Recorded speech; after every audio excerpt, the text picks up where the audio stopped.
The same one. Telecaster, 57 Telecaster, Fender. What is the most important thing in your life? Living. Anybody else would be an idiot to say otherwise. You have a life, you live it, you know. Beyond living, to be able to make some good music and to be able to continue to do so. That's important to me. How has the rock industry changed during those years you've been in it? Or has it changed anywhere? There's been a lot of changes, but at the same time, things change and they don't change, you know. When I started, it was a very small business, comparatively. And small PA. And no PA. None at all. Yeah. Until '69, the Rolling Stones never worked with a PA.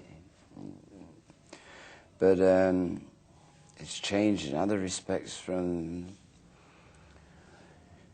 the point that from when the Beatles and the Stones started, you're basically working with record companies that,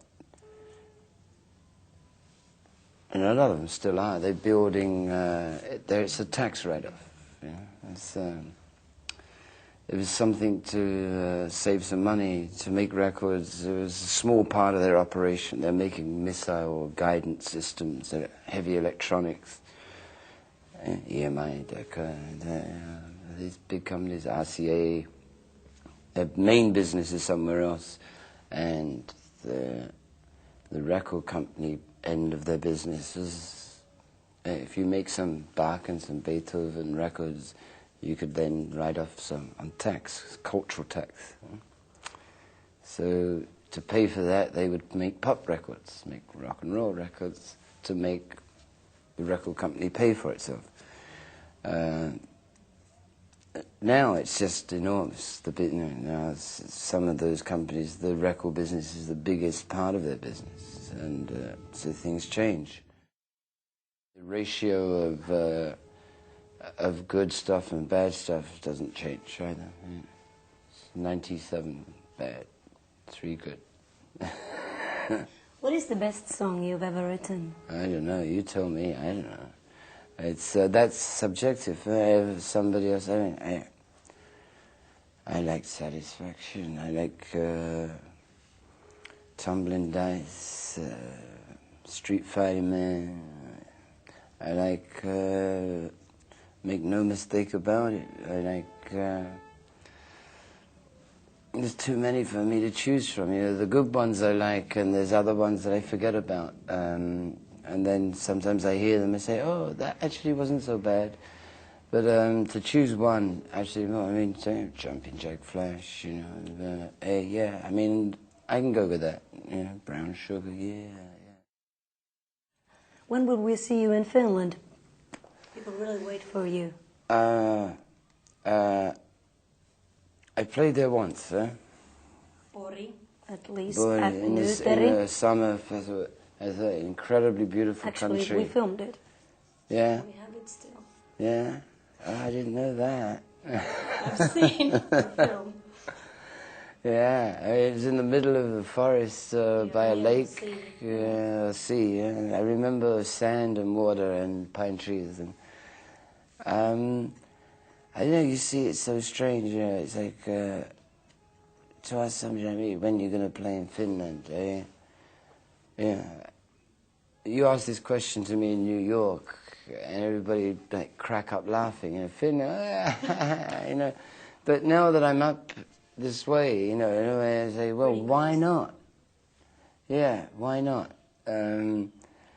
First off, I have to get my guys and find out how I can play on any stage. If it works in America, which is where I'm going to do this first tour with this band, then anything could happen. Yeah.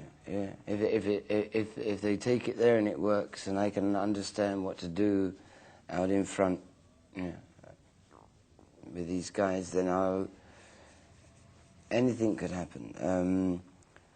I understand. I mean, obviously, it's necessary for me to say that Finland doesn't figure on the map of rock and roll very much. You know, it's flying a long way for a small country, you know.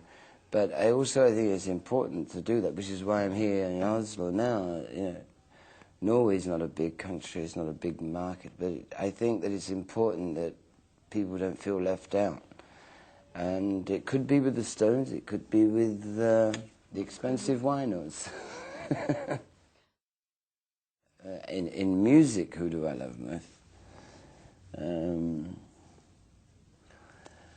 I love Mozart, I love Muddy Waters, I love Bono.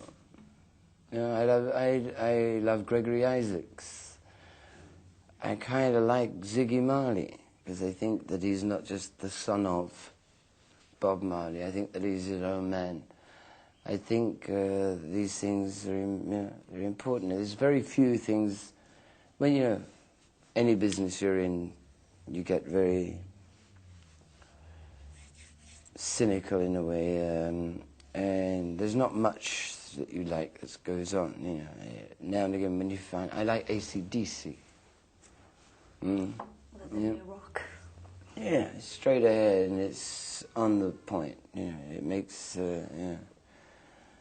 and I can relate to it. You know, I loved Otis Redding. I mean, the fact is that most of the guys I loved just died. I never expected them to. I loved Buddy Holly. I loved Eddie Cochran. I loved Otis, Jackie Wilson.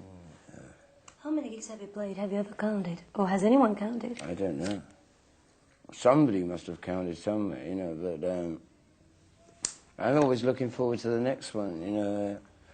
So, I mean, I can't be bothered to go back and count the history. You know, Bill Wyman counts. What kind of process was the recording of your solo album, and why did it take so long? Did you have the idea before, or did it come just like that? It was a decision to make. I never wanted to make a solo album until I started making it, until I'd found the right guys to play with. You know, I had to, first off, to make a solo album, it meant that the Rolling Stones weren't working for a while. Because I couldn't, there's no way that I would dream or have dreamt of making a Rolling Stone, of a solo album while I was working with the Stones, because that would be counterproductive, you know. You write a song and you say, well, I'm going to make a solo album, you know, and I'm working with the Stones, and I write a song that I think is great, I think it's really, that it's worth trying. Where do I give it? Do I keep it to myself? Do I give it to the Rolling Stones? Why tear yourself apart? I did this record because there was no possibility when I started to make this record that the Stones were going to come back together. So I didn't have that problem, and also I'd found the right musicians to do it with, and I'd found the right guy to write with, you know, Steve Jordan, and I mean, the weirdest collection of people you could wish to meet. When you're in the studio, nobody's the boss. It's really a matter of finding guys you can work with, but it's a consensus of opinion where you look at little smiles on people's faces while you're playing, and you know, there's nobody has to say, this is it. Nobody has to play boss man. You know, you look around and it's like that, you know, and that, the smile is the boss. I went to Canada, near Montreal, and in 10 days I had 7 tracks, you know, which Stones speed is just like a laser beam. Stones take forever and ever, and I always thought it was my fault. Everybody told me always that it was my fault that the Stones took so long to make a record. But in actual studio time, I don't know, 3-4 months actually in the studio, which is incredibly short compared to the Rolling Stones, the way I've been working before. Did you aim at a typical live sound with very few overdubs? Yeah. Yeah, that was about the only if you can call it